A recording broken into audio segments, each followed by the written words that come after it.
Silence has a particular texture in a house that used to hum with conversation. It isn't empty, it's crowded with all the things no one wants to say. I used to think that quiet was a sign of harmony. I'd come home after a long day coding, pour a drink, and enjoy the calm. Now I realize it was just the sound of something coming apart in slow motion. Before we dive deeper into this story, I have one small request. Please subscribe, drop a like, comment, and hit that hype button to boost this channel so more people can discover these incredible Reddit stories. Vanessa used to greet me at the door with stories from her day, clients, deadlines, campaigns. Lately, it's been more like a weather report. Fine, busy, long. She's an advertising executive, which means she's always either crushing it or firefighting. I can never tell which. That Tuesday evening started like any other. The lights in the kitchen were too bright, reflecting off the polished marble countertop she insisted we needed. She was sitting at the island, scrolling her phone with the screen face down between glances, pretending she wasn't checking messages. I stood by the fridge, watching her stir her tea without looking up. "Late night?" I asked. "Maybe," she said. "We're pitching the Harper account tomorrow. It's big. Paul wants us to run through the deck again after hours." Paul, the boss, the visionary. She said his name the way people say the name of a new restaurant everyone suddenly loves. "Sure," I said, and opened a beer. "Just don't let him talk you into rebranding toothpaste again. You're better than that." She smiled faintly, as if acknowledging the joke but unwilling to grant me the pleasure of a real laugh. I used to make her laugh easily. That was back when we still had inside jokes. Now, everything I said seemed to hover between her and the door. We ate dinner, mostly in silence, the TV murmuring about markets and weather. She cleared her plate quickly, said something about emails, and vanished upstairs. I sat there, half listening to the hum of the refrigerator, thinking about how easily love turns into routine, and how routine, if left alone, becomes distance. Around midnight, I noticed the glow of her phone on the dresser while she showered. Normally I wouldn't care, but curiosity isn't always about distrust. It's about patterns, and patterns are what I'm paid to notice. The preview on the screen was from P, a message that read, "You'll crush it tomorrow. Can't wait to see you in action again." Again. That word did more damage than the whole sentence. I didn't touch the phone. I didn't snoop.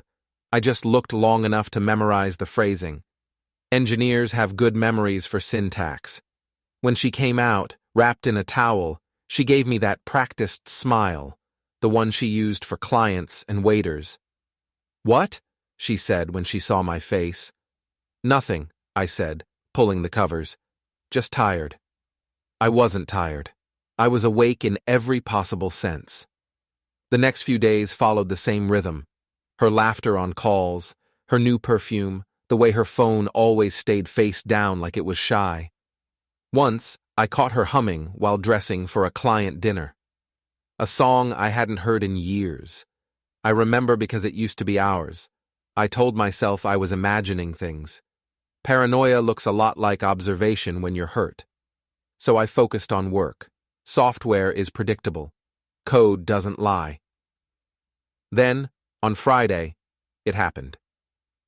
A notification buzzed on my phone, an Instagram tag from one of Vanessa's co-workers. The post was a short video, just a few seconds long, of hotel lobby decor and champagne glasses. In the background, Vanessa and Paul walked in together, laughing, arm brushing against arm. The caption read, "Conference vibes with the dream team." I sat at my desk, watching the video loop. Vanessa had told me she was in Chicago for a strategy session. The location tag said Boston. I didn't call her. I didn't call anyone. I just stared at the screen until the pixels blurred. Then I took a screenshot, saved it in a folder labeled Documents, and went back to writing code. That's how I deal with betrayal. I categorize it. That night when she returned, she kissed me on the cheek and said, "Miss me?" I smiled. "Sure, how was the conference?" "Long," she said, pouring wine. You know how it is. Yeah, I said. Always something unexpected. She nodded, unaware of the irony. For the next week, I watched her carefully. Not like a spy, more like a scientist waiting for a pattern to repeat. She was nervous around her phone, distracted during dinner, distant in bed. She started dressing differently, more deliberate, sharper. I didn't say a thing. I didn't need to. Instead, I booked a consultation with a lawyer. Quietly. His name was James Corbin, a friend of a friend. The office smelled like old wood and expensive paper. I'm not sure I'm ready to file anything, I told him. I just want to know the rules before the game starts. He looked at me over his glasses. You suspect infidelity? I don't suspect, I said. I observe. He nodded slowly, like he'd heard that kind of calm before. Do you have proof? I showed him the screenshot. He didn't flinch. That's a start. Keep it professional. Document, don't confront. Emotion loses cases. Evidence wins them. Evidence, the cleanest word in the English language. When I got home that evening, Vanessa was on the couch, watching a reality show about couples pretending to fix their marriages. The irony was so sharp, I almost laughed. She looked up, distracted. Hey, you're late. Traffic, I said. How was your day? Busy. Paul's driving everyone crazy about this campaign. I swear he never stops. I bet, I said, sitting beside her. He sounds inspiring. She smiled absently. He is, actually. I let that hang in the air until it folded in on itself. The following weekend, she said she had to work Saturday. Paul wants the team to stay overnight to finish edits, she said. We'll probably crash at the conference hotel. Saves time. I almost admired the boldness. Almost. Of course, I said, pretending to scroll my phone. You're dedicated. Someone has to be. I waited until she left, suitcase rolling behind her like a faithful pet. Then I drove to my lawyer's office. We signed the papers that day. By Sunday morning, I had arranged for delivery. Later that afternoon, the house was still. I was sitting at the kitchen counter when my phone buzzed. Unknown number, then another, then another. I didn't answer.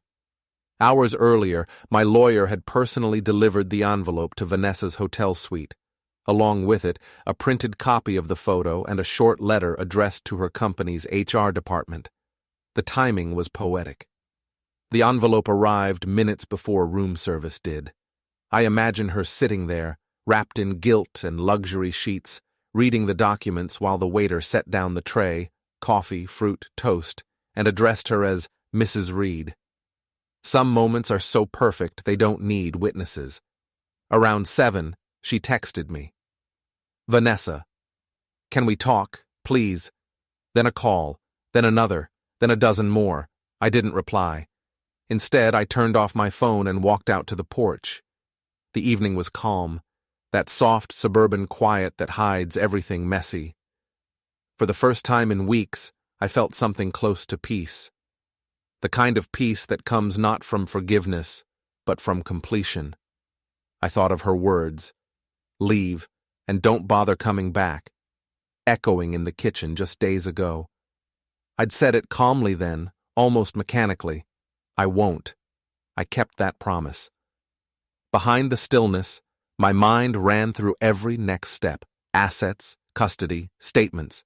But beneath all that, there was a small, unfamiliar satisfaction. I hadn't shouted, I hadn't broken anything, I hadn't begged. I'd just walked away and let the truth do its own work. Later that night, I watched the city lights from my porch. Somewhere across town, Vanessa's world was cracking, just like the glass of wine she probably dropped when she opened that envelope. I didn't feel joy. I didn't feel revenge. What I felt was steadiness. A quiet recalibration of balance. The kind of balance you get when something that's been tilting for too long finally rights itself.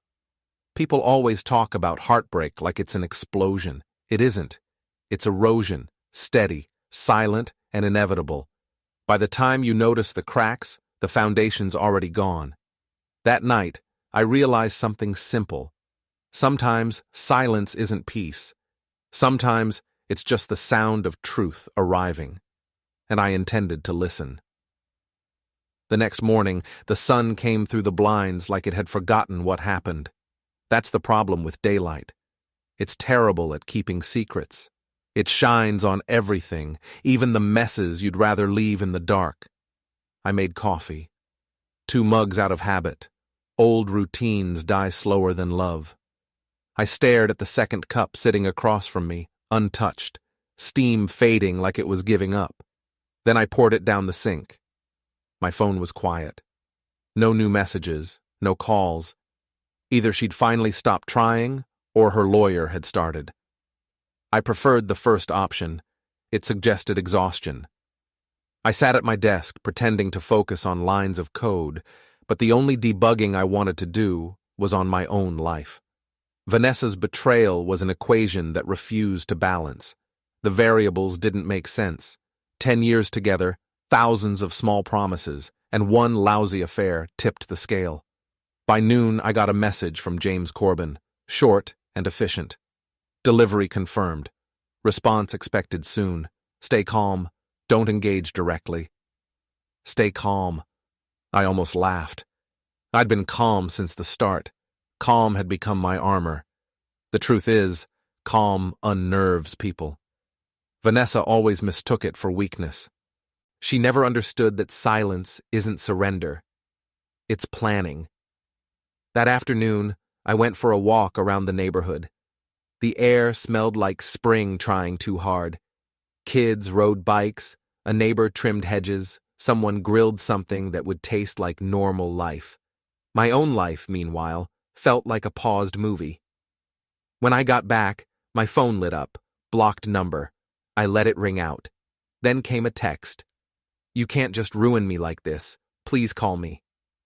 I didn't reply. Instead, I opened my laptop and started organizing a folder titled Project V. Engineers name everything. It's how we keep control. Inside, I stored screenshots, message logs, and a backup of that Instagram video, just in case her side of the story tried to change shape. The first wave of messages from friends came that evening. Mutual acquaintances, some concerned, some curious. "Hey man, just checking in. You okay? Heard something weird at work." The grapevine moves faster than data through fiber optics. I answered none of them. By Sunday, Vanessa finally broke the silence with a different tone. Gone was the pleading. This time, it was fury dressed in politeness. "You went too far. Do you have any idea what you've done?" I stared at the text, sipping coffee, then typed back, "Rough weekend?" No response after that, just a few typing bubbles that disappeared like vanishing smoke. Later that night, I went through her old photos, not to torture myself, just to confirm how easy it is to rewrite memory. In every picture, she was smiling. In every one, I believed her. That's the funny thing about betrayal. It doesn't rewrite history, it reveals it. Monday came, and with it, the first real consequence. Vanessa's firm released a statement. Effective immediately, Vanessa Reed will be taking personal leave from her role as senior account executive. Personal leave. Corporate for, "We caught you." I read it over breakfast, chewing slowly, the taste of poetic justice mixing with oatmeal. Around noon, James called. Her attorney reached out. "They want to negotiate quietly." "Of course they do," I said. "They're marketers. They hate bad publicity." He chuckled dryly. "You really are unflappable, Nathan.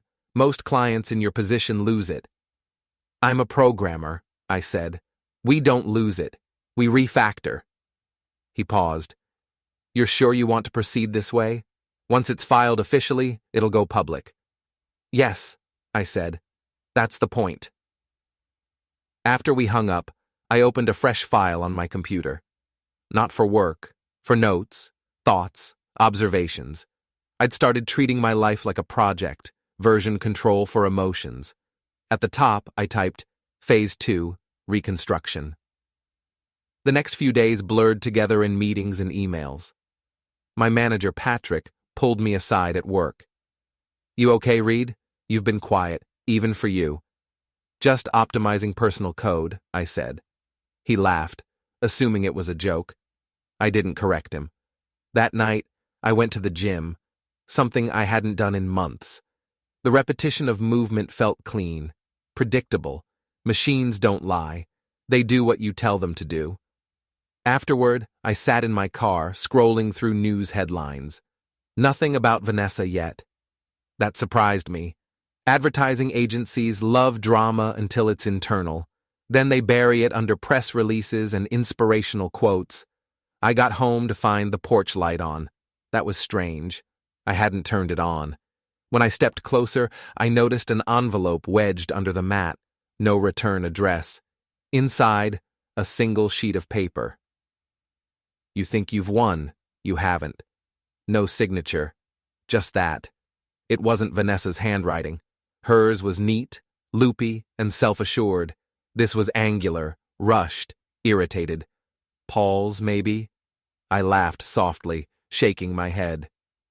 "They always underestimate the quiet guy," I said aloud. I burned the note in the sink and rinsed the ashes down the drain. Metaphors are overrated, but that one felt right. Tuesday morning, my lawyer confirmed that Vanessa's side wanted to meet. A neutral setting, late afternoon. I agreed. We met at a downtown cafe, public enough to discourage theatrics. Vanessa arrived first, wearing oversized sunglasses and pretending not to notice me until she sat down. Her lawyer, a man with perfect hair and an expression like polished marble, followed. James joined me a minute later, briefcase in hand, posture unshakable. Vanessa looked thinner, or maybe just smaller. Her confidence, once dazzling, had collapsed inward. She stared at her coffee as if it might offer her a script. "I didn't deserve this," she said quietly. "Neither did I," I replied. "But here we are." Her lawyer jumped in. "Let's keep this civil, Mr. Reed. There's no need for hostility." I smiled. Hostility would imply I care enough to argue. Vanessa flinched. That was new. She wasn't used to me being sharper than her. They offered terms, half the assets, shared custody, privacy agreement. I declined all of it. "Everything will go through official channels," I said. "You wanted independence, Vanessa. Congratulations." Her eyes glistened, not from emotion, I think, but from frustration. "You're not the man I married." "No," I said. "I'm the one you built." After the meeting, I walked out into the late afternoon air. It smelled faintly of rain and exhaust, the usual city perfume. I felt lighter, not happier exactly, just unburdened. That evening, I got a text from an unknown number. "You'll regret humiliating her." I screenshotted it, forwarded it to James. His reply came back instantly. "Don't respond, we'll handle it." So I didn't. But I saved the message anyway. Patterns matter. The next day, my company held a team lunch. I forced myself to attend, pretending normalcy. Someone made a toast about integrity and innovation. I nearly laughed into my sandwich. Later, Patrick caught me by the elevator. "Hey, just a heads up. HR said someone called asking questions about you. Wouldn't say who." I kept my face neutral. "Probably a recruiter." "Yeah," he said slowly. "Probably." That night, I installed a new security camera over my garage. Old habit from when we used to worry about porch pirates. Now it had a new purpose: insurance. While setting it up, I noticed something curious: a black sedan parked down the street. Same one that had been there yesterday. Maybe coincidence. Maybe not. I logged the plate number just in case. I'm not a paranoid man. I'm just thorough. Around midnight, I got another message from Vanessa. "I didn't send that note. You have to believe me." I replied, "I don't have to do anything anymore." She didn't answer. I lay in bed, staring at the ceiling. Every shadow in the room looked slightly misplaced, like furniture rearranged in a dream. For the first time since this started, I wondered if maybe I'd underestimated how far pride can push people. Still, I wasn't scared. I was curious. That's the thing about unraveling lies. You never know what else they were hiding underneath. By Thursday, my lawyer confirmed Vanessa's employment had been suspended pending internal review. The HR department had received the proof attached to the divorce filing, and the firm's ethics committee wasn't amused. Paul, meanwhile, had gone on leave. Translation: hiding. I spent that evening working late, half listening to rain tap the windows. Around 11, I got an email from an anonymous account. You should stop before someone gets creative. I smiled at the phrasing. Creative. That's how advertisers threaten people, politely. I forwarded it to James again. His reply came minutes later. We'll trace it. Do nothing. I did exactly that. Nothing. Instead, I poured a drink, sat by the window, and watched the streetlights flicker on wet asphalt. The world looked calm again, but I knew better. Calm isn't peace. It's just a stage cue before the next act. And I was ready for it. The first thing you notice about tension is that it doesn't knock. It just walks in, sits at your table, and starts eating from your plate.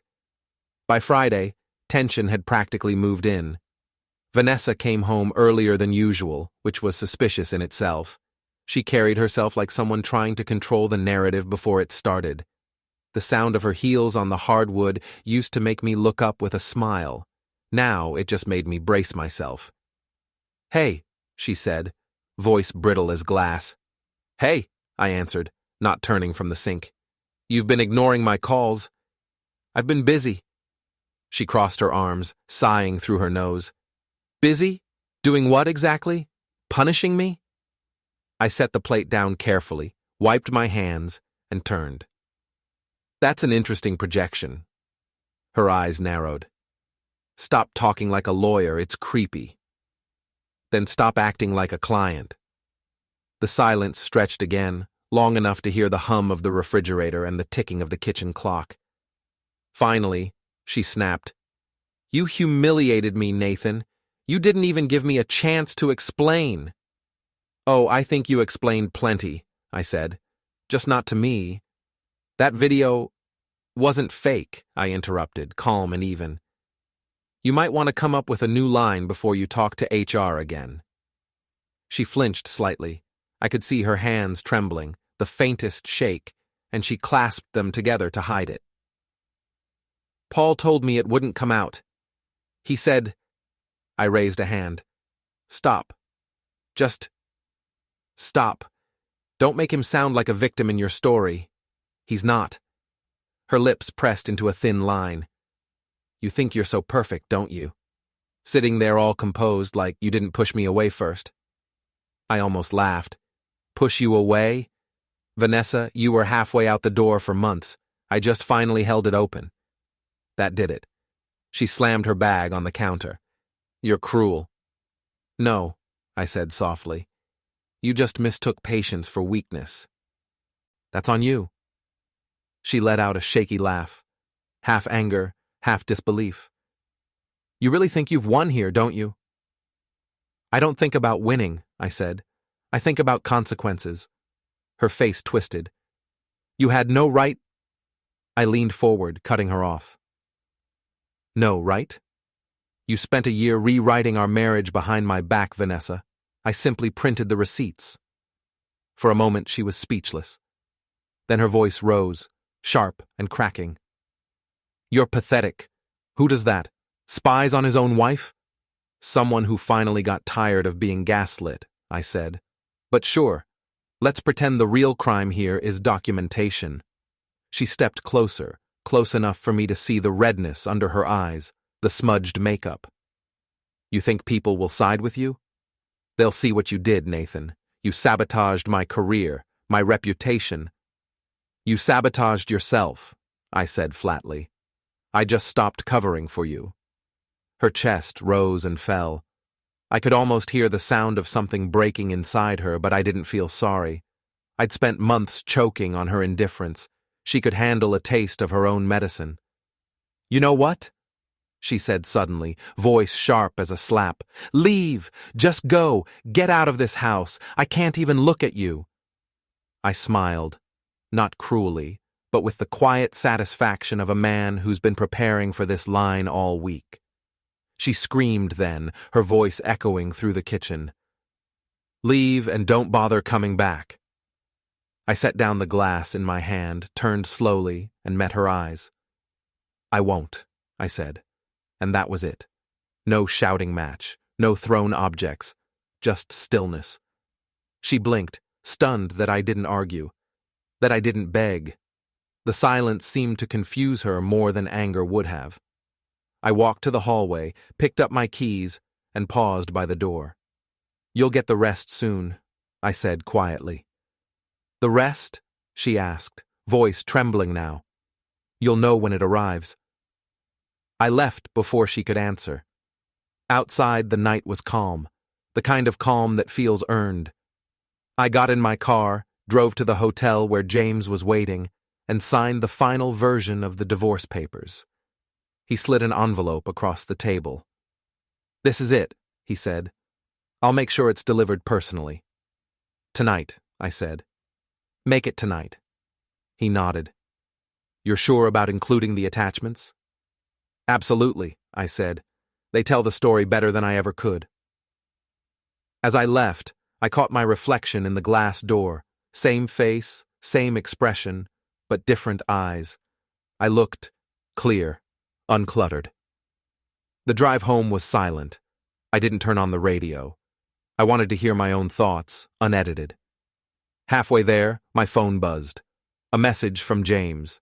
Delivered, exactly as requested. Perfect timing. The next morning, I imagined the scene. Vanessa waking up in that 5-star hotel suite, sunlight hitting the envelope on the tray, her hand reaching for it, expecting a love note, maybe a coffee receipt, and instead finding a clean stack of papers and a letter addressed to her firm's HR director. Proof neatly attached. No drama, just documentation. By noon, the calls began. At first, 1 or 2, then 5, then a storm. Each one went to voicemail. I didn't listen to a single one.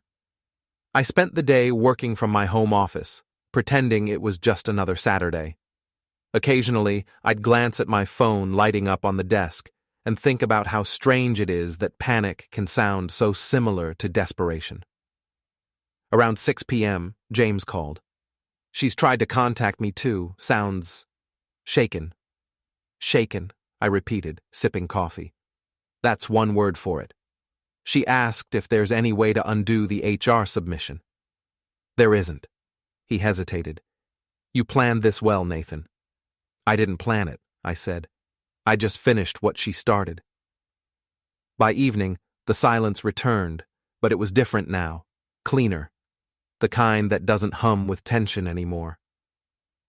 I ordered takeout, sat on the porch, and watched the sunset burn orange behind the trees. For the first time in a long while, I didn't feel like I was waiting for something to happen. Halfway through dinner, my phone lit up again. This time, a text. "I made a mistake. Please, can we talk?" I didn't respond. Instead, I forwarded the message to James for the record. Then I turned off my phone, leaned back in my chair, and listened to the quiet. Not the uneasy kind, the earned kind. Inside, I could still picture the kitchen where she'd screamed those words at me. "Leave, and don't bother coming back." She'd meant them as victory. I'd heard them as permission. And in that strange, perfect symmetry, everything finally balanced.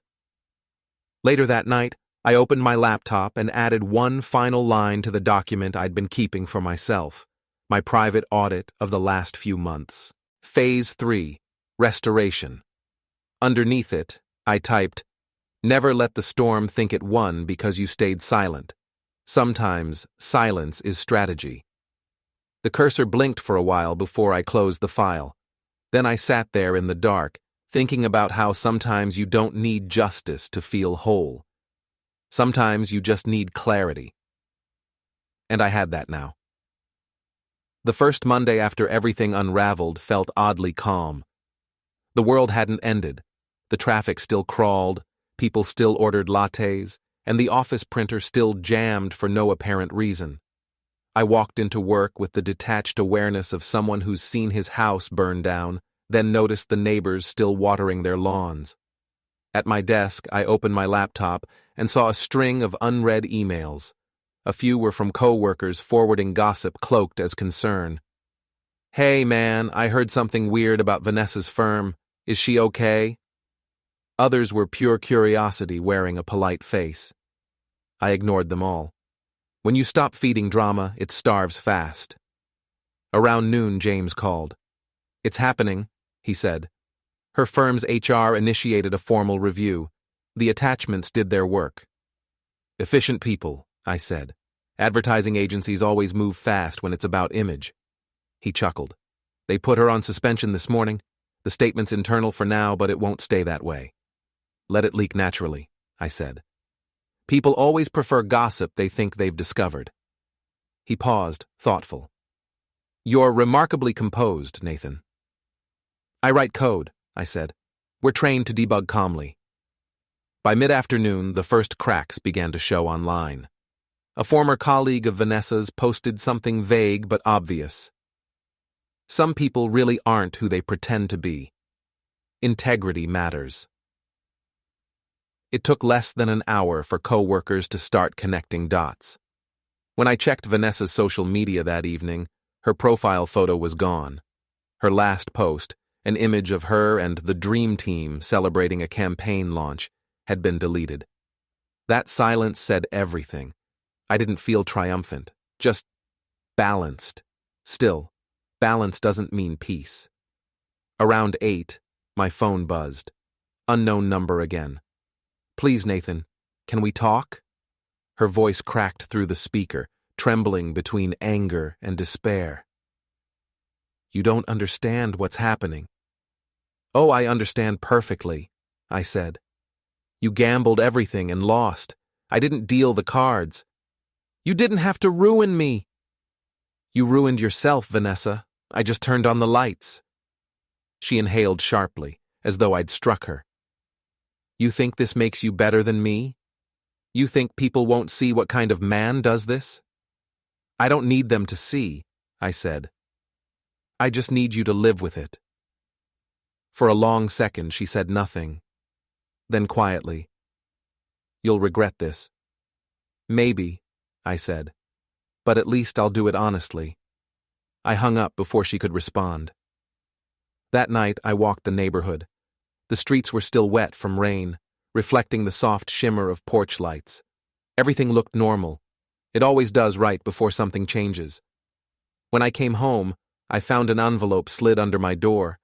Inside, a single sheet of paper with one sentence scrawled in rushed handwriting. "You made a mistake." No name, no return address.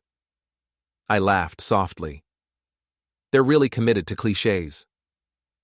The next day, Patrick stopped by my cubicle. "Hey man, small world. Someone called reception asking about you yesterday. Wouldn't give a name, sounded intense." "Probably telemarketers," I said with a shrug. He frowned. "Sure, just be careful, okay?" "Always am." I wasn't worried. People like Paul, men who thrive on perception, don't handle public disgrace well. They go quiet for a while, lick their wounds, and try to reinvent themselves elsewhere. But I also knew bruised egos can do impulsive things. Thursday morning, I drove to work and noticed a black sedan parked half a block from my driveway. Same one as before. I circled once, just to confirm the plate. Same too. Whoever it was, they were patient. That night, I sat by the window with the lights off, watching. At 9, the car finally pulled away. I didn't follow, it wasn't time yet. Instead, I wrote down the number and stored it in my Project V folder. Friday brought a new twist. James called again. Vanessa's cousin, someone named Grace, called my office. She claims you're harassing her family. I laughed outright. Harassing? I haven't spoken to any of them. She said Vanessa's losing everything, job, apartment, friends, and that you're enjoying it. I'm not enjoying it, I said. I'm documenting it. He sighed. Just keep your head down. You're winning this by being quiet. I intend to. By the weekend, Vanessa's job status went public. A trade site ran a short article, "Ad exec on indefinite leave, amid conduct investigation." It didn't name Paul, but it didn't have to. Comments filled with speculation faster than a match ignites dry grass. That afternoon, she showed up at my doorstep. I hadn't seen her in person since that last argument. She looked smaller somehow, shoulders slumped, eyes hollow from sleepless nights. The confidence that once wrapped her like armor was gone. "Nathan," she said, voice low, almost pleading, "please, I need to talk." I opened the door halfway. "You shouldn't be here. I just need 5 minutes." I hesitated, then stepped aside. She walked in, clutching her purse like a lifeline. "They fired me," she said.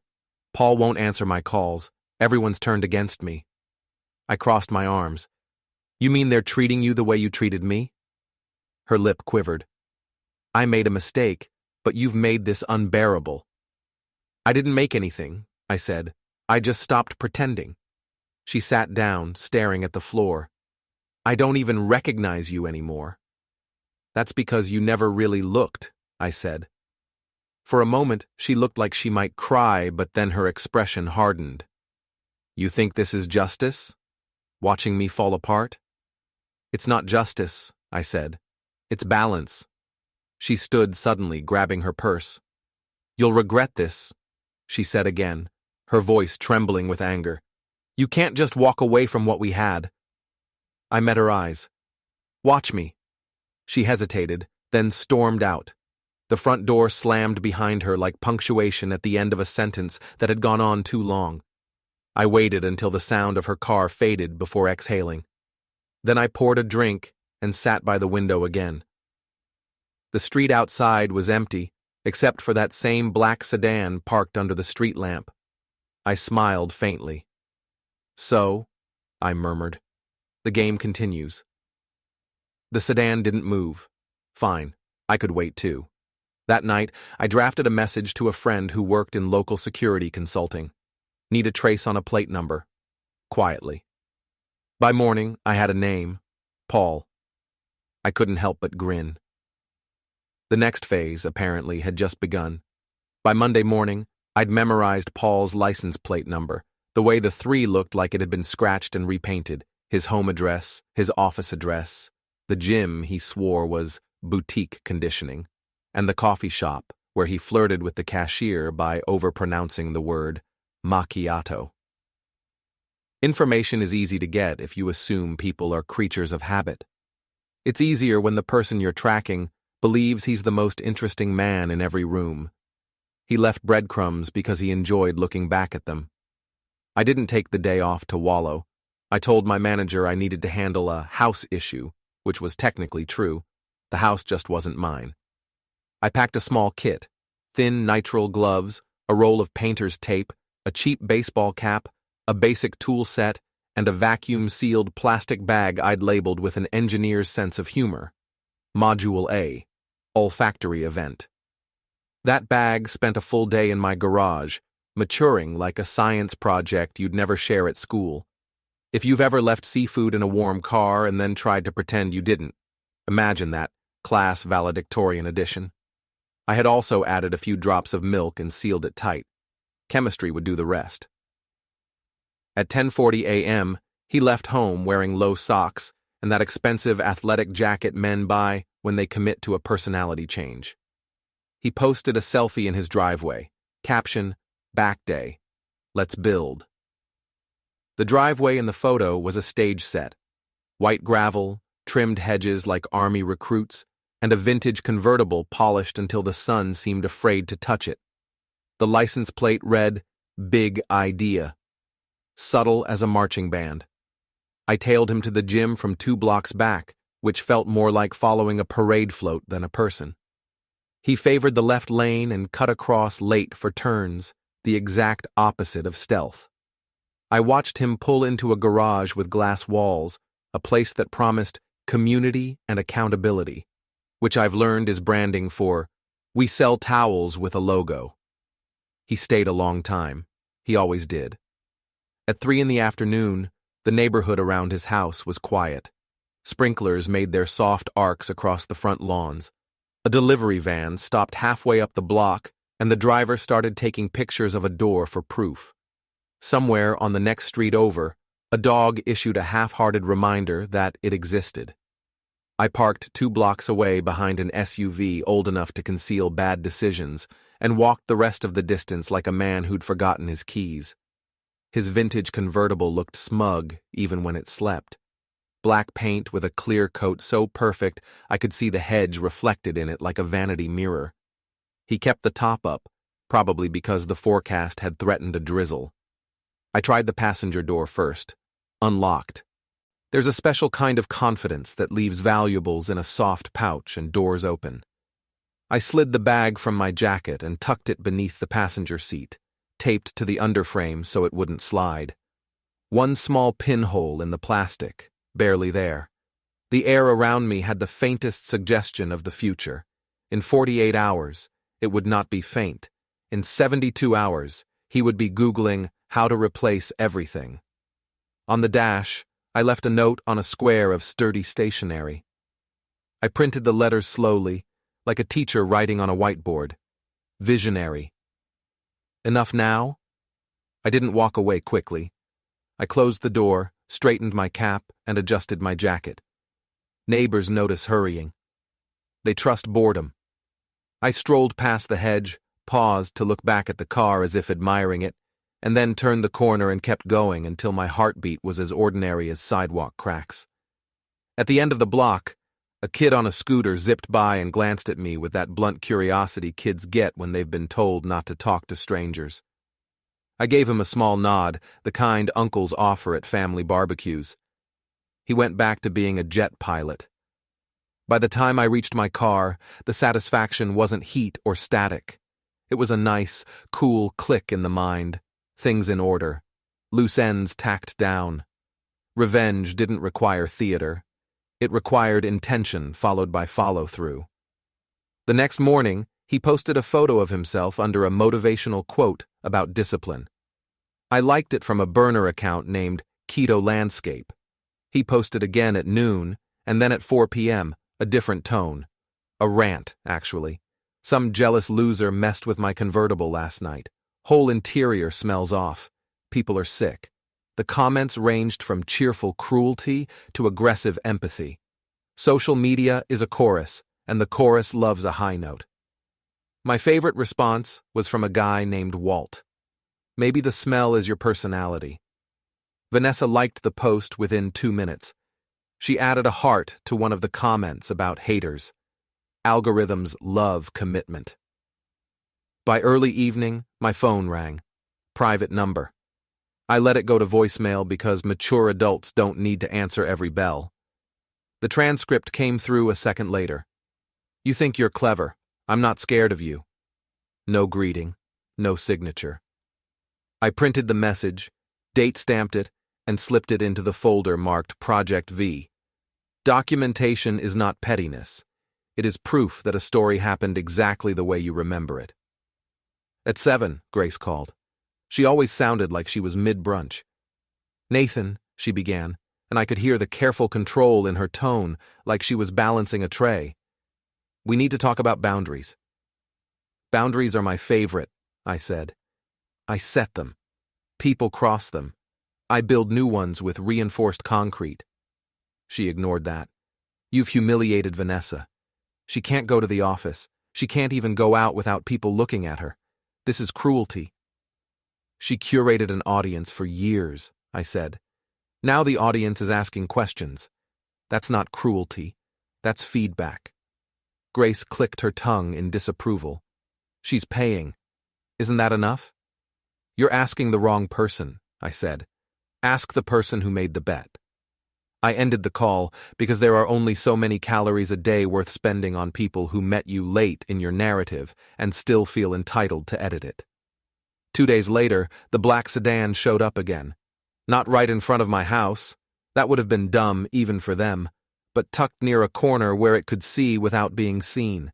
Except I have cameras and routines and a temperament that tilts toward pattern recognition. I watched it for 20 minutes. It didn't move. I filled a mug, walked down my driveway, and pretended to focus on the hedges as if they had wronged me personally. At the curb, I turned, lifted the mug like a toast, and looked straight at the tinted windshield. No motion, no window, just the faint shift of a silhouette. That was enough. I smiled, took a slow sip, and headed back inside. There are few things more irritating to a man who wants to unsettle you than your refusal to be unsettled. That night, I adjusted my home automation to send a snapshot to my email whenever a black sedan entered a small grid around my house. The folder I created for those images I named Paul's Commute. It was the kind of joke that ages well. The thumbnails looked like stills from a weather camera, steady angle, dull colors, the same shape appearing and disappearing like a tide. On Thursday, a friend from Vanessa's old circle sent me a message I didn't ask for. Off the record, he's melting down. The smell won't leave the car. He tried everything. Charcoal bags, vinegar bowls, even coffee grounds. It makes it worse. When I read that, I felt exactly nothing flamboyant.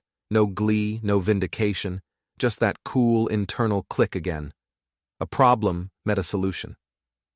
That's my entire job description, except this time the ticket wasn't in Jira.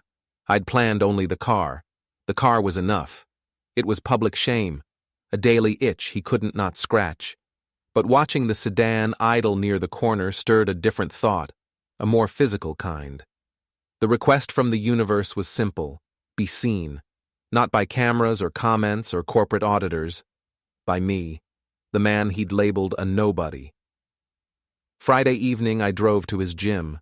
I knew his cadence: enter, flirt stage left, pretend to stretch, perform 3 dramatic sets while checking himself in the mirrored wall as if people were watching. And they were. He lived for being watched. I parked across the street and waited until I saw him head into the locker room with that rolling walk men use when they think swagger can't be taught. I went inside 5 minutes later. Gyms share a smell that contrives virtue, cleaner, rubber, and ambition. I kept my cap on and held a towel, which worked like camouflage.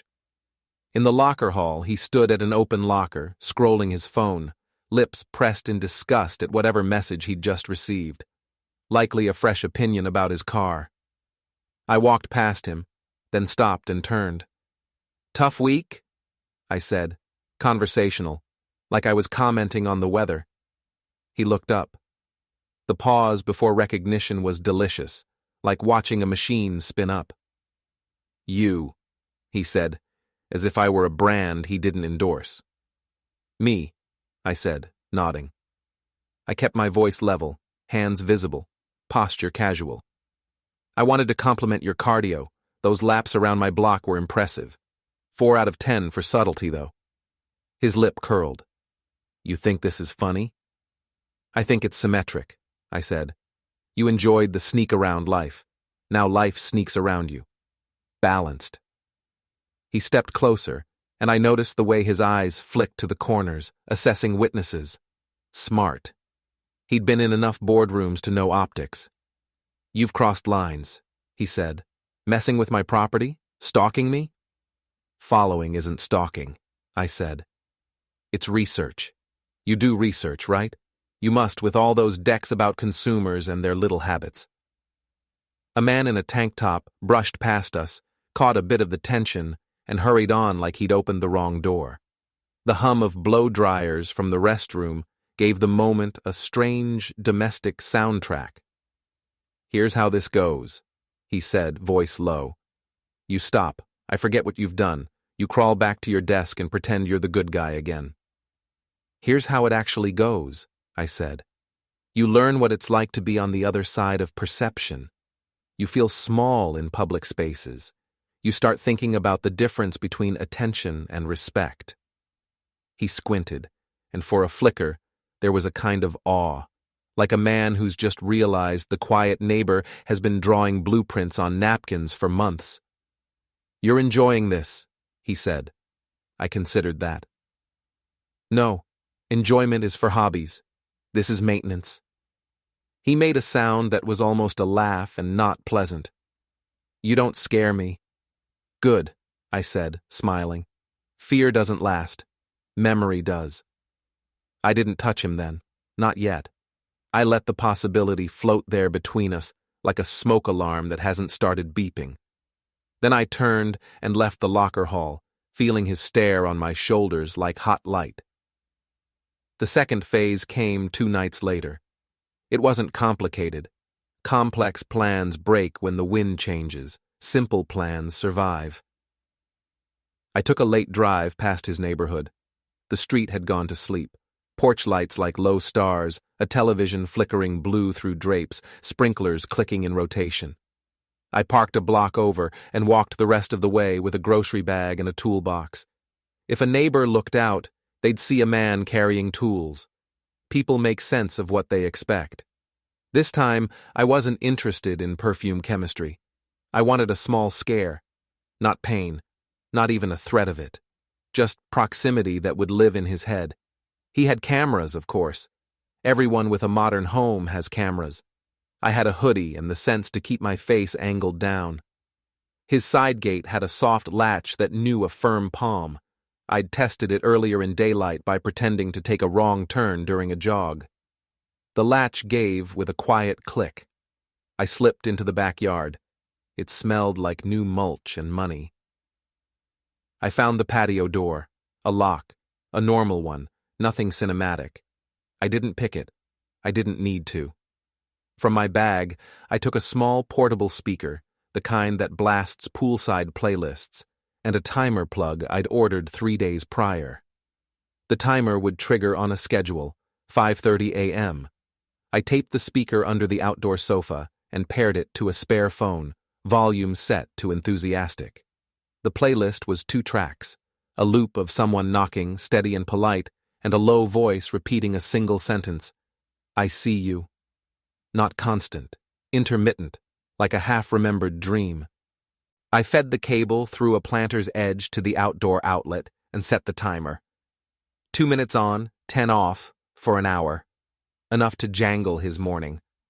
On the side of the house, I found the service panel for the irrigation system and set zone 3, the one that soaked his front path, to run at 6:10 a.m., the exact window he usually left for the gym. Not a flood, just a curtain. Inconvenience is a teacher. Before I left, I placed a final note under his doormat. No threats, no profanity. Just 3 words he'd know were mine. Documented, time-stamped. I left the way I'd come, hands in my pockets, heart steady. My car keys felt light. It's strange how calm the body becomes when the mind believes it has calculated correctly. At 5:34 a.m., my spare phone lit up with the first silent push. Playback sequence. On. I lay there, awake, and pictured him stirring in bed, hearing something and not quite trusting it. At 5:48, the second sequence triggered. At 6:02, a third. I wasn't there, but I'd seen enough nervous men to write the scene in my head. Slippers on hardwood, a man peering through blinds, a kitchen chair dragged an inch by a careless knee, breath shallow in a big house. At 6:12, the irrigation system cycled. My camera caught the proof later. He stepped outside in neat athletic gear and got a face full of water that belonged on a golf course.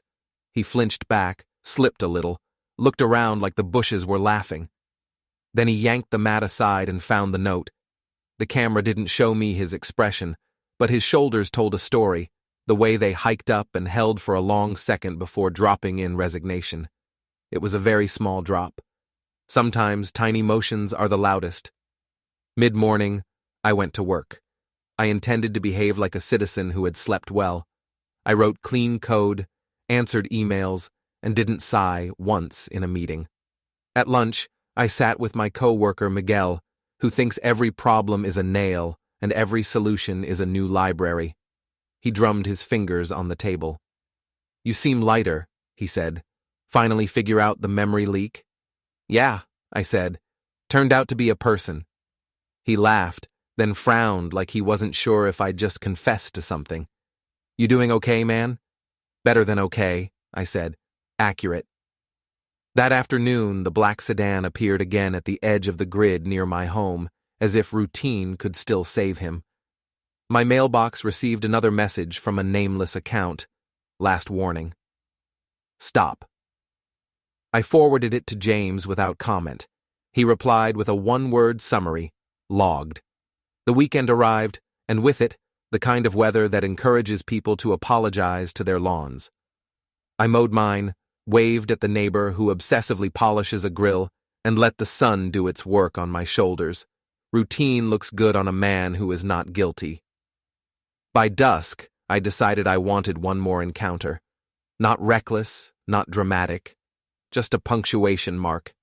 I drove to a car wash where I knew he took the convertible on good nights, the one with neon lights and a little office that sold air fresheners shaped like pine trees. I sat near the exit with the driver's window down, casual as laundry. He arrived as if on schedule, top down, face tight, sunglasses worn like a shield. The convertible rolled onto the track and slid into the tunnel of foam and light. I parked by the vacuums. When his car emerged, he pulled into a bay and stepped out in a neat sequence, all flare and angles, then opened the door and leaned in to check the smell. He recoiled like he'd been insulted by a ghost. I got out and walked toward him, not fast, hands out, palms visible. Afternoon, I said. He stiffened, half in the car, half out. What do you want, Reed? To be seen, I said. For once, I think you should look at me. He straightened and shut the door gently, as if not giving the car another reason to betray him. You're proud of this, aren't you? I'm proud, I said, that I learned your language. He took 2 steps forward, and we stood in that weird echo of the wash bay, with the sound of water slapping pavement like applause. I should call the police, he said. For the note? For a playlist? I shrugged. Go ahead. We'll compare files. His jaw worked. You're out of your depth. I'm out of patience, I said. Different ocean. He tried the next move, swagger as negotiation. You're not the man she described. Neither are you.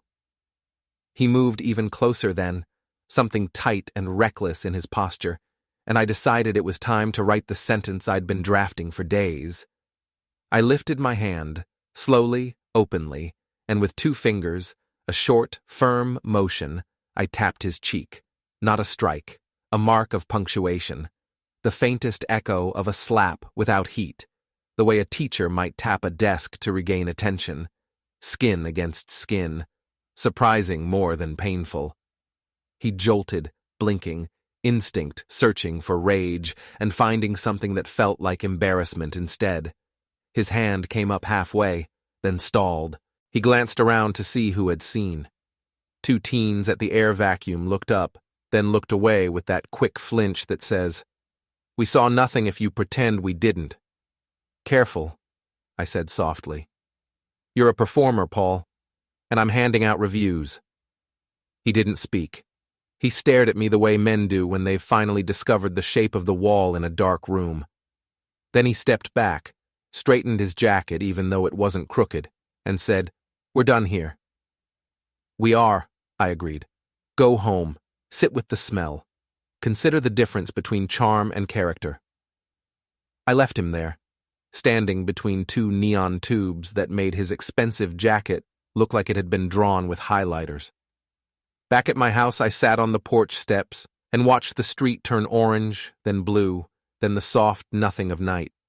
The camera over my garage sent me one last photo of the black sedan doing a slow roll past my driveway, then not stopping. Progress. Vanessa texted just before 10. Why are you doing this? You're not this person. I typed back 3 times and erased it. I ended up sending nothing. Silence does the work when words would only make a mess. At midnight, I opened my laptop and reviewed my folder structure. Project V, Media, Screenshots, the hotel video, timestamps. Vehicles, license plate images, route logs. Comms, threat messages, voicemails transcribed. Actions, notes on what I did, when, and why. Each entry had a date, a purpose, and a result. I wasn't keeping score. I was keeping history. If anything turned, if anyone tried to spin, I could pull up the sequence like lines of code and say, here. This is where the bug entered. Here is the patch. Here is the test passing. The next morning, the car wash scene had already become a memory with straight edges.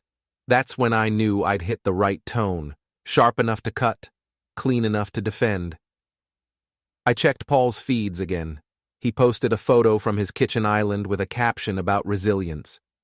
Comments were split between cheerleaders and the sort of people who enjoy slow-motion calamity. By afternoon, the man from security consulting wrote back about the plate trace I'd asked for days earlier. Registered to a vehicle owned by his firm, he said. Fleet car, assistant's name on the log. Neat circle. I sent a grateful reply and closed that tab like a finished chapter. The final move came on Sunday night while the neighborhood watched sports and argued about calls. I drove one last time to Paul's street. I didn't bring a bag. I didn't touch his property. I stood across from his driveway in the easy dark and waited. He came out to the convertible, opened it, and sat for a long time like a man trying to talk himself into a new narrative. Then he closed it again and stared at the sky. When he noticed me, he flinched, then scowled, then tried to pretend it was a coincidence I was standing there at all. I lifted my hand in a small wave. Nothing grand, just the kind of neighborly greeting that happens to taste like finality. He opened his mouth as if to say something brave. Then he closed it and went back indoors. That was my favorite part, not the meltdown online, not the car, not the morning soundtrack on his patio, that specific moment of restraint. Because it meant he finally recognized the risk of another scene, and the recognition itself was my win. Back home, I poured a drink and set it on the porch rail. The night air tasted clean, no fireworks, no confetti, just that reliable click in my head. Grace called again, not to scold this time, but to bargain. "You've made your point," she said. "Please don't push her any further. She's not sleeping." "I know," I said. "You caused this." "I illuminated it," I said. "She caused it." Her voice softened. "You used to be kinder." "I used to be naive," I said. "Kindness without boundaries is just a clearance sale." I ended the call gently because even righteous phone calls can sour your evening if you let them. Right before I went to bed, I opened my notes and added a line under actions: convertible treatment complete, subtle contact at car wash, patio audio prompt, irrigation curtain, effect, persistent inconvenience, public embarrassment, private unease, no injuries, no threats, measured result, measured. That word matters more to me than victory. It means I drew a line and stayed on my side of it.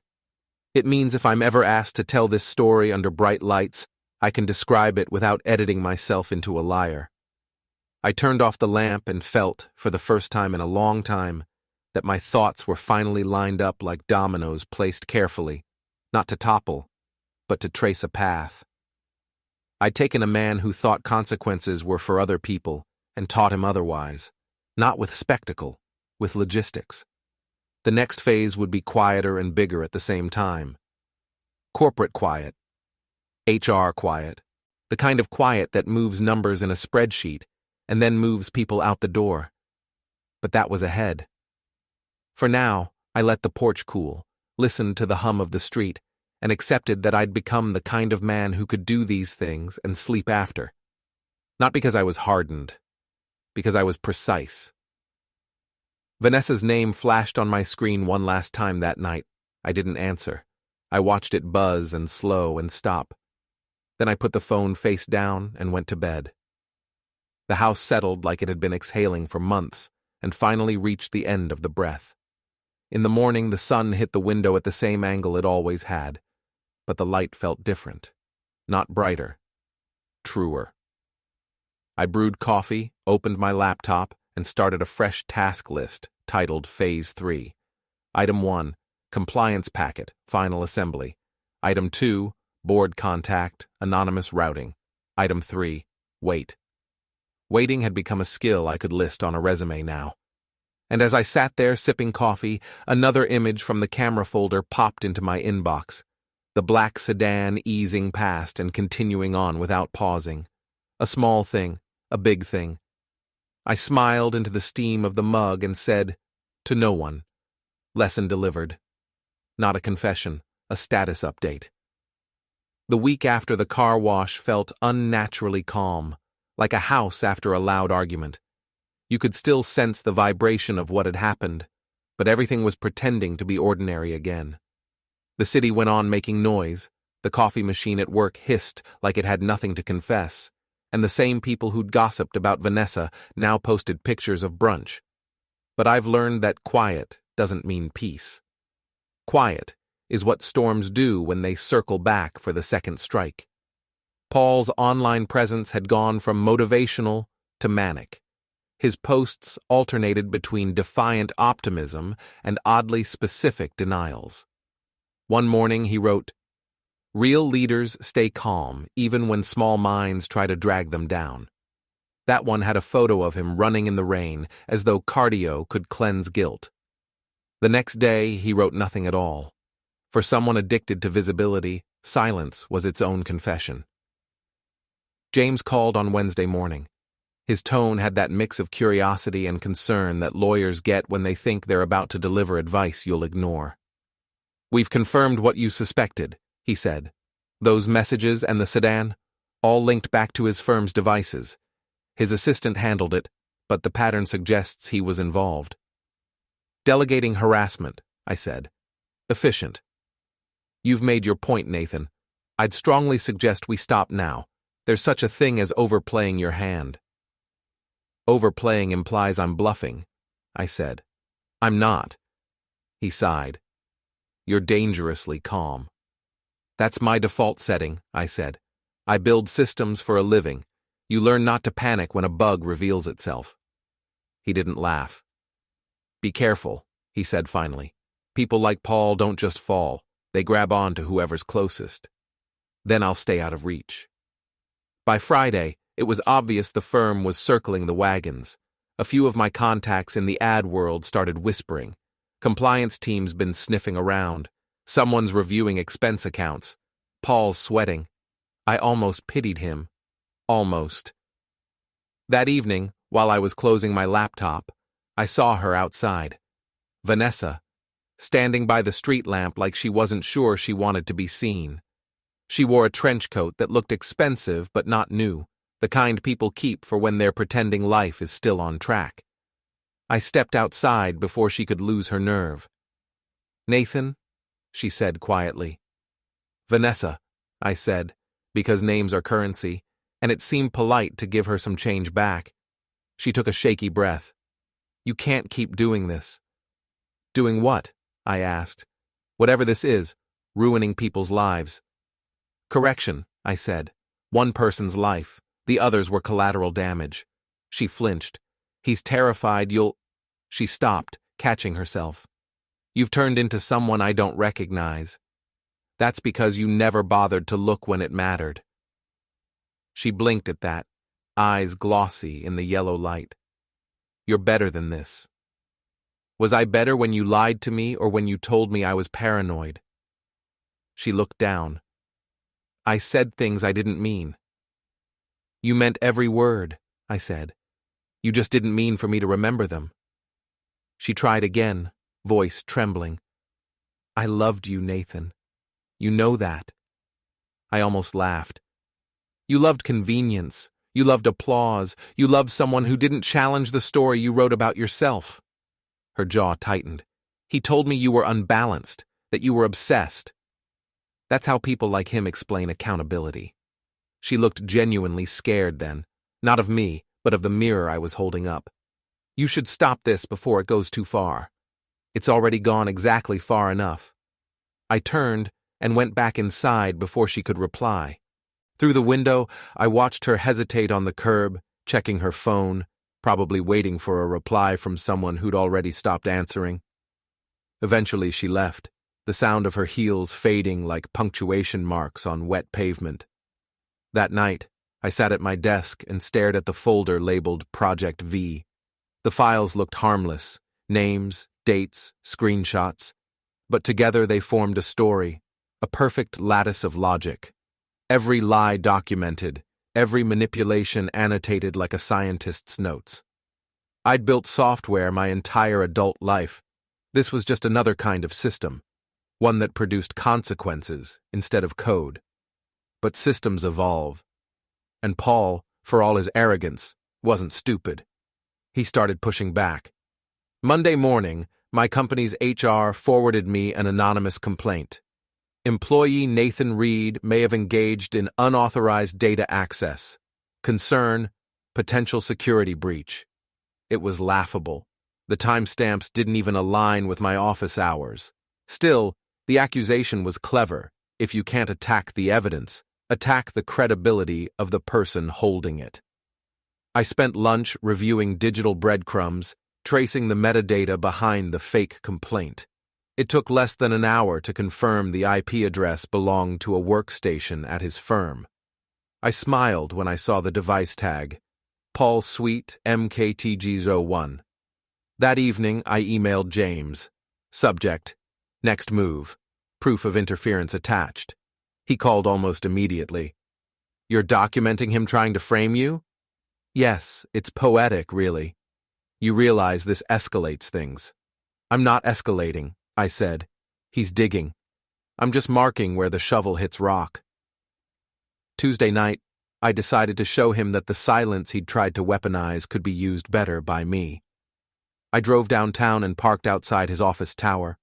The place was glass and ego, the kind of building that reflects everything but itself. I didn't go in. I just watched him leave around 8:30, jacket slung over his shoulder like he was starring in a fragrance ad. As he passed under the light, I sent a text from a temporary number. Your assistant should clear her browser history.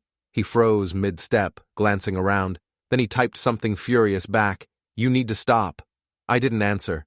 Instead, I put my phone in airplane mode and drove away slowly, leaving him to stew in uncertainty.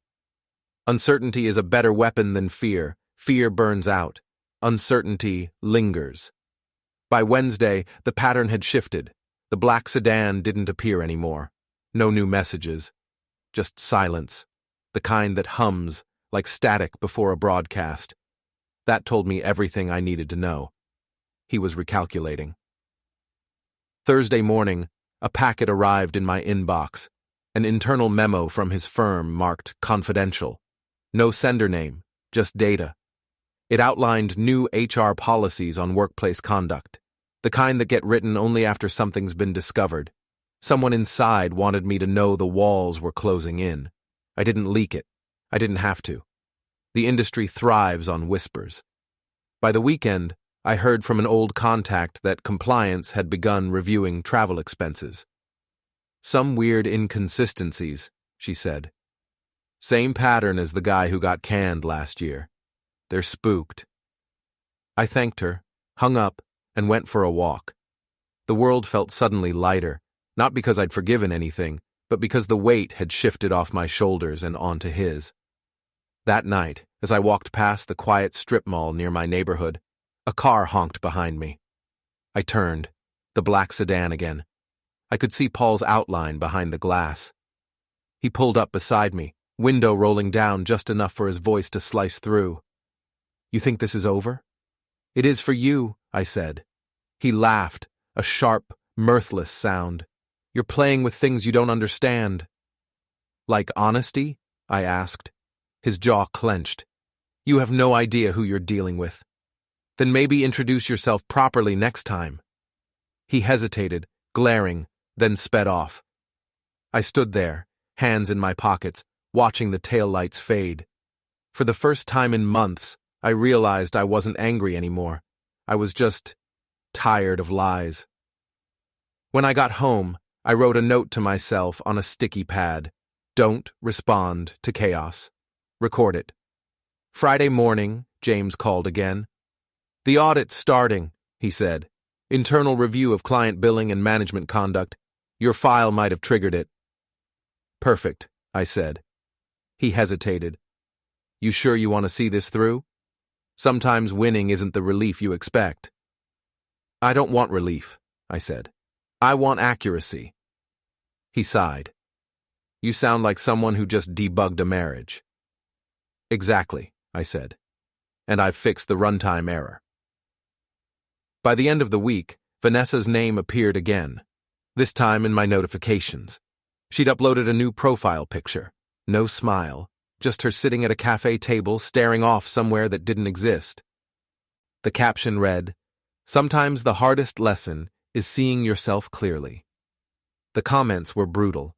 People wanted to know about Paul, about the firm, about the scandal. No one asked about me. I preferred it that way. Saturday morning, I went to the farmer's market, bought peaches, watched families argue playfully about bread. The world had gone back to normal, or maybe it had always been normal and I'd just stepped out of it for a while. When I got home, I found another note on my door. This time, handwritten again. You've proved your point. Now stop. The handwriting was messy, rushed. Hers, not his. I didn't crumple it. I folded it neatly, placed it in my folder with the others, and labeled it Final Attempt, Verbal Ceasefire. Sunday night, I sat on my porch, sipping coffee and watching the sun set behind the line of houses. The sky turned that impossible orange that only lasts 5 minutes before fading into gray. My phone buzzed. A message from James. HR confirmed. Paul under review for misconduct. They're not saying more yet. Good, I murmured. Let them say less. I closed the folder, both digital and physical, and felt something shift in me. The project was moving on its own now. Gravity doing what it always does, pulling things where they belong. I didn't feel proud. I didn't feel righteous. I just felt still. The world doesn't hand out closure. You build it, nail by nail, line by line. And when it's done, you don't admire it. You walk away before you're tempted to add anything more. Inside, my phone buzzed again. Vanessa. I didn't need to read the message. I knew what it would say, a mixture of regret, resentment, maybe a plea to stop. I didn't open it. I set the phone down, screen down on the table, and listened to the faint ticking of the kitchen clock.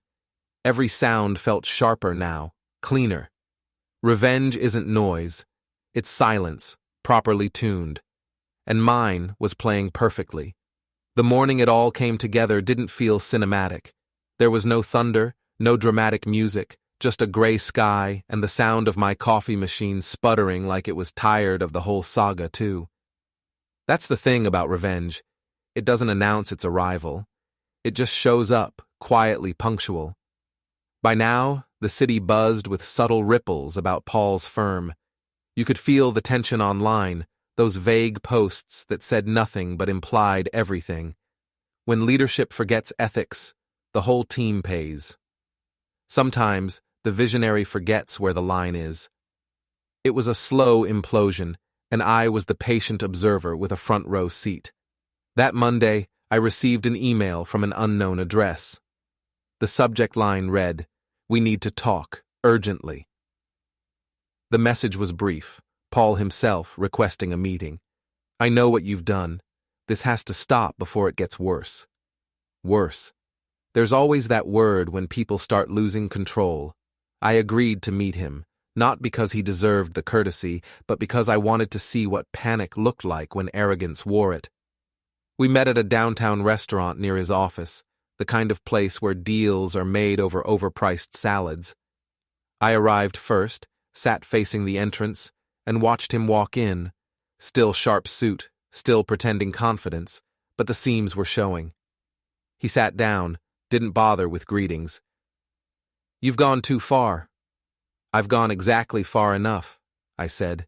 "You've been sending things to compliance. You think you're clever, but they know it came from you." "I didn't send anything," I said, smiling. "I just organized data and left it somewhere it could be found. Transparency is a virtue, right?"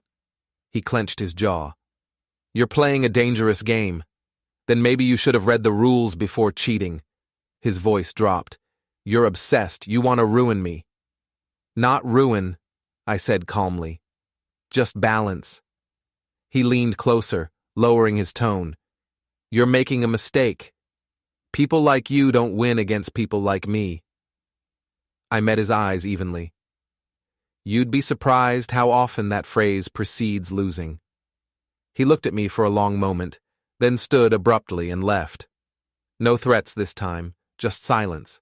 The silence of someone who'd realized the board had shifted. Later that afternoon, I received another email, this one from a corporate address. Internal audit request, compliance documentation. It was happening. The dominoes were falling. I forwarded the note to James. He called immediately. "Is this what I think it is?" "Yes," I said. "The audit begins tomorrow." "You understand what that means, right?" "It means truth finally gets to stretch its legs." The next day, reports started trickling out. Paul's team was being questioned. HR was interviewing department heads. Someone leaked that a senior leader had violated communication protocols and misused company funds for personal travel. Personal travel. I nearly applauded whoever wrote that phrase. Precise, clinical, devastating. That evening, I received a text from Vanessa. "You're doing this to hurt me, aren't you? You won't be happy until we're both destroyed." I typed back, "You destroyed us first. I'm just making sure the wreckage lands where it belongs." She didn't reply. By Thursday, the city's ad industry had a new rumor. Paul had been placed on leave pending investigation. The firm issued a short, sterile statement about internal restructuring. I knew better. He was finished. That evening, I received a call from Grace. "You think you've won?" she snapped. "Vanessa's at her lowest point. She's barely holding it together. You've taken everything from her." "She gave everything away," I said. "I just kept the receipts." "You sound like a machine," she hissed. "Cold, calculated." I cut her off. "Funny. That's how Vanessa described Paul." She hung up without another word. Friday morning, I woke up early. There was a kind of stillness in the air that reminded me of the seconds before a power outage, everything humming, waiting to stop. At 9:12 a.m., my phone buzzed. An email from a journalist acquaintance. "Heard you might know something about a developing corporate scandal. Care to comment?" I smiled. No comment was the most satisfying sentence in the world when you knew everything. By noon, Paul's name trended on local business forums. Screenshots, redacted emails, whispers, all circling back to him. The man who called himself a visionary had become the story everyone wanted to disown. I didn't celebrate. I didn't even smile. I just went for a drive, windows down, feeling the wind for the first time in months without the weight of deceit pressing on me. Later that afternoon, James called again. "You'll want to see this." He sent me a recording, a clip from the firm's emergency meeting. Paul's voice, loud, defensive, breaking mid-sentence as he tried to explain missing invoices and unauthorized expenses. The board chair interrupted him, calm and lethal. "You've misled us for months, Paul. This will not continue." I listened twice, then closed the file. In the evening, I received one last message from Vanessa. "You won. Are you proud?" I stared at it for a long time before replying. "No, I'm just done." She didn't respond. That night, I poured myself a drink, sat by the window, and thought about how quietly justice sometimes arrives. No sirens, no headlines, just one truth outlasting 100 lies. Outside, the rain began to fall, soft, rhythmic, cleansing. I let it. And for the first time since all of this began, I didn't feel like I was waiting for anything anymore. The night after Paul's outburst at the office building was one of those nights that felt staged, the kind where the air itself feels rehearsed. A streetlight flickered at perfect intervals outside my window, and somewhere a dog barked in time with it, like background texture in a movie that's too carefully edited. I didn't sleep much, not because of guilt or fear, but because my mind kept running simulations. I'm a software engineer, I think in loops. And that night, the loop was simple. What happens when a man like Paul loses control of his own narrative? By the next morning, I had my answer. The first sign was subtle. His social media accounts, once updated every few hours with pictures of motivational coffee mugs and expensive watches, went silent. Then his assistant posted a cryptic quote about truth always finding its way through cracks. Within hours, that quote disappeared too. The second sign was louder. A friend from one of my old networking groups texted me, "You hear about the ad firm mess? Big guy under investigation for client misconduct." Big guy. No name needed. I stared at the message for a while, then typed back, "Not surprised." The truth is, I'd expected this phase. When people like Paul feel the ground shift under them, their first instinct isn't to fix it. It's to dance faster and pretend they meant to slip. He'd spin, deny, and charm, but eventually the pattern of lies would strangle itself. I spent that morning working remotely, half my attention on code, half on the steady hum of news in the background. The firm's name appeared once, buried in an article about internal restructuring and leadership review. The language was antiseptic, designed to reassure investors that everything was fine. But between the lines, anyone fluent in corporate damage control could read the truth. A big fish was floundering. By noon, James called. "It's happening," he said without preamble. "I saw." The compliance report hit their board this morning. They've got screenshots, billing inconsistencies, falsified itineraries. Whoever fed them the data knew exactly where to look. "I wonder who that could have been," I said, feigning innocence. He chuckled softly. "You're enjoying this." Enjoying isn't the word. It's like watching a test case finally pass after weeks of debugging. Satisfaction, maybe. You realize you're describing revenge like software deployment. "It's the same concept," I said. "If you build it cleanly, it runs without crashes." James sighed, though there was admiration tucked behind it. "They'll bury him quietly," he said. "No press release, no headlines, just a statement about strategic transitions. That's fine. I don't need a parade." "What about Vanessa?" I paused. "She'll find out soon enough." He hesitated. "Nathan, are you sure this is the end game?" "It's not about endings," I said. "It's about equilibrium." That afternoon I went for a drive. The city looked different, sharper, more defined. Maybe it was me. Or maybe once you stop carrying someone else's chaos, the world finally stops vibrating. I drove past the coffee shop where Vanessa used to meet her team, past the gym Paul worshipped, past the hotel that had been their conference. Each place looked smaller now, like someone had adjusted the perspective slider on reality. When I got home, there was a letter waiting on my porch. Not a bill, not junk mail. A white envelope, hand-addressed. I recognized the handwriting before I even opened it. Vanessa. Inside, 2 pages. Her words were neat, deliberate, the kind you write when you've rehearsed a dozen drafts. "Nathan, I know you think you're fixing something. I know you believe this makes you strong. But what's left after this? Who do you become when all that's done? I've lost my job, my reputation. My friends don't answer my calls. Maybe I deserve it, I probably do. But you should know, it's not just him who's paying. I am too.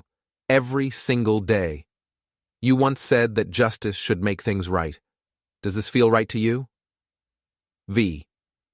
I folded the letter once, twice, then set it on my desk. For a few minutes, I just sat there, letting the words echo. They were meant to sting, but they didn't. They felt like the echo of a sound that had already faded long ago. What she didn't understand, and maybe never would, was that this wasn't about making things right. It was about making them honest. Still, there was a sliver of something else under my skin. Not regret, reflection, maybe. Because even when you win, you can't escape the simple truth. Someone always cleans up the wreckage. That night, I called James again. "If she reaches out, don't engage," I said. "No more communication, verbal or written." He hesitated. She's not the threat, Nathan. Maybe not, I said, but she's the echo, and echoes drag you backward. He didn't argue. He'd seen too many men talk themselves into undoing their own plans. The next day, I decided to take a walk through downtown, neutral ground, a way to remind myself that the world still existed beyond my vendetta.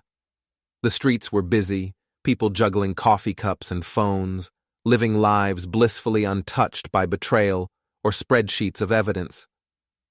Then I saw him. Paul. He was standing outside a hotel lobby, phone to his ear, his tone sharp and low. His suit looked perfect as ever, but something about him had changed. The looseness of confidence replaced by the stiffness of paranoia.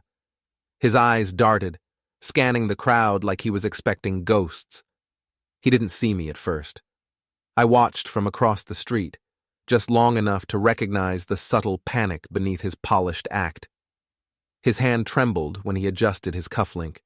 He hung up and stared at nothing for a moment, the way people do when the story in their head stops matching reality. When he finally noticed me, the shock was instant. He froze, mid-step. I didn't move. Neither of us crossed the street. We just looked at each other. That moment stretched out like a taut wire between us. He was the first to look away. That's when I knew it was over. Not because I destroyed him, but because he'd destroyed himself trying to keep up. Later that afternoon, my phone buzzed again.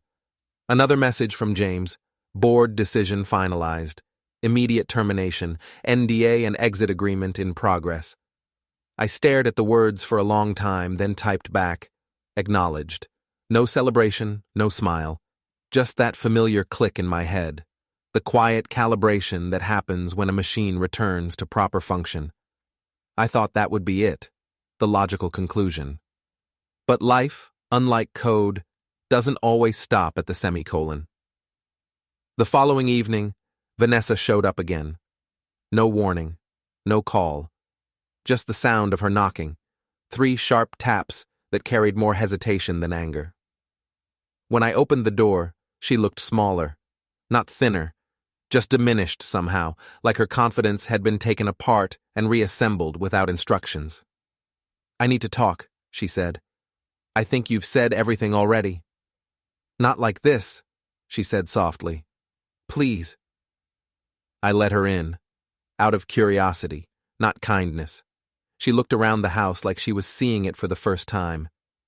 It feels colder, she said. It's the thermostat, I said. Efficient systems save energy. She gave a hollow laugh.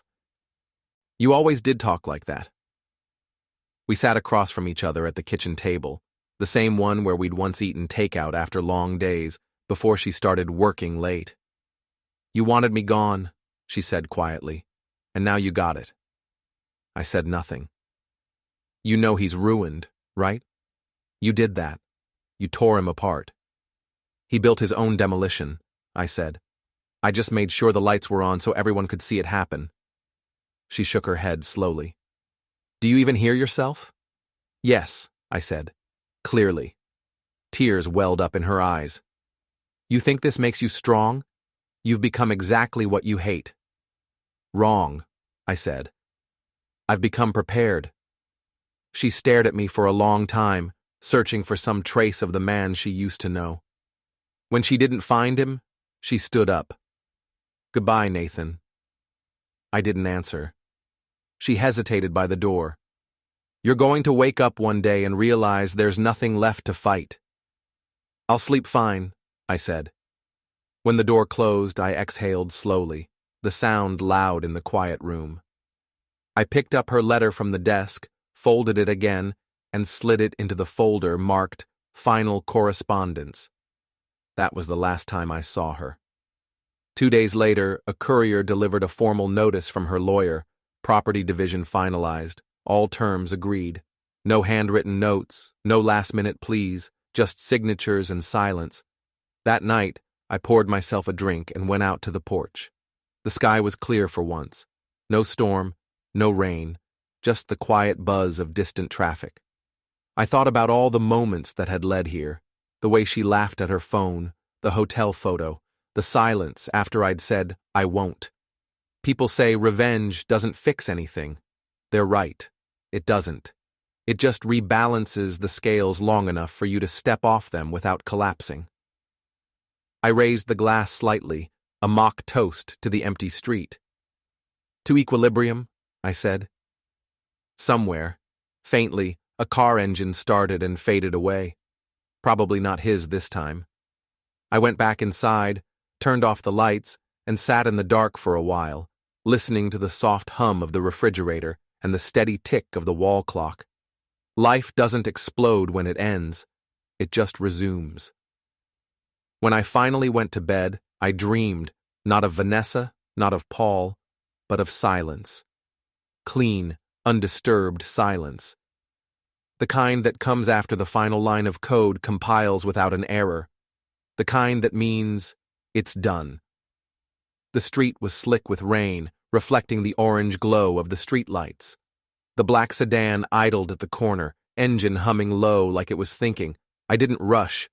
I walked out slowly, locking my door behind me, and stepped into the drizzle with my hood up. The car didn't move until I reached the sidewalk. Then the window rolled down just enough for a voice to carry through. You enjoy this, don't you? Paul. Of course. I stopped a few paces away, calm, steady. You've been parked out here for hours. I'm starting to think you enjoy it more. He leaned forward, eyes shadowed by the dashboard light. You've ruined me, Reed. No, I said evenly. You did that yourself. I just gave you an audience. He let out a bitter laugh. You think you're clever. You think this makes you better than me? I think it makes me quieter, I said. And quieter people tend to finish their projects. Projects? He snapped. You think this is some hobby? You think I'm afraid of you? I shrugged. You're sitting in the dark, talking to me through a window. So yes, a little.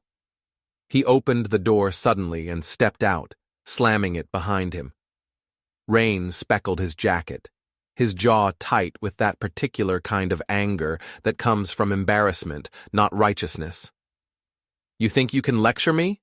He said, walking closer. You're nobody, a code monkey with a house full of cameras.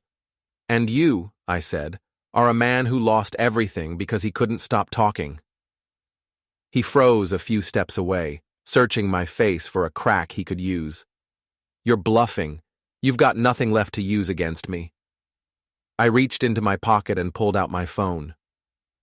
Funny thing, I said, unlocking the screen. Your company's compliance office copied me on their last email. Accidentally, of course.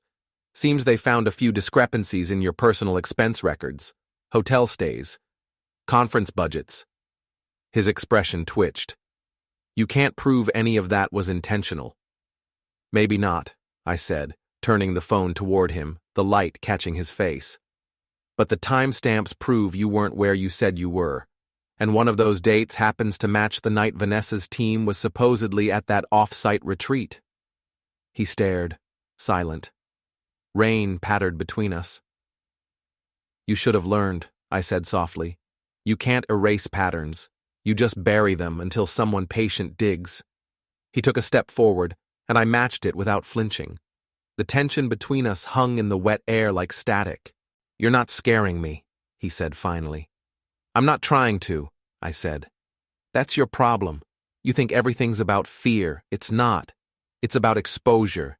You built your career on controlling the narrative. Now, it controls you.